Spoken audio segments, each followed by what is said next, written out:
In terms of systems for performance management, nothing much has actually changed in the past 20 to 30 years.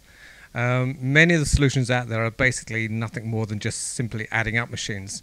Also, the CPM suites, as they're so called, are really just a collection of planning, budgeting and reporting applications that are typically separated from one another.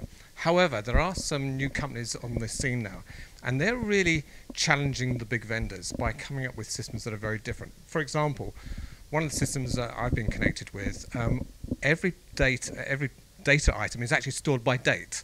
So rather than create a model structure that has periods that like consolidate into quarters and into years, with this system, all the structures are actually held by date, and all data is actually held by date as well, and it's a true date. And that means I can say of the system, consolidate this data, let's say between the 29th of January and the 3rd of March, whatever, and it will consolidate it into, let's say, for example, for a season. Or I can take the same data and consolidate it into a week. And so we're starting to see some true dates being embedded in these systems. The other big difference that I see is that in the past, most models were based on a multidimensional database system. And that meant the model, all the dimension members and all the dimensions themselves had to apply for every aspect of the plan reports. Instead, what we're seeing now is that systems are coming out where they have tables. And so, for example, they might have a table of suppliers or a table of customers. And then they do the join in the background when I want to match up customers with suppliers. And they will model that. And so these models are very, very different. They also allow you to store a lot more information, for example, such as supplier details, addresses, even down to an invoice level. And the system will work out how it's going to combine that data to give a particular result.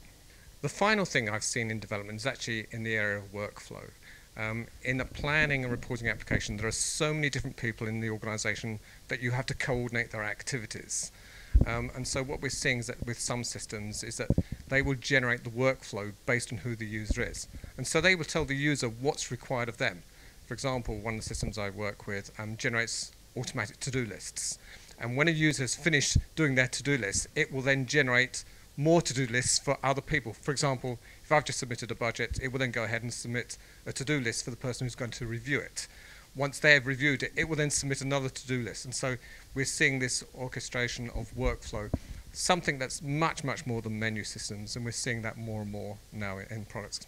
As a general one, I think companies have got to look at their budgeting process.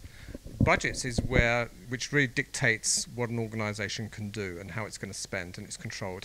And I think organizations have got to move away from budgets as they're assigned to individual departments. Instead, it's got to look at what does it need to do to compete in the marketplace, and then assign budgets to that activity or series of activities. And so I would say to organizations, forget the budgeting process that you currently adopt.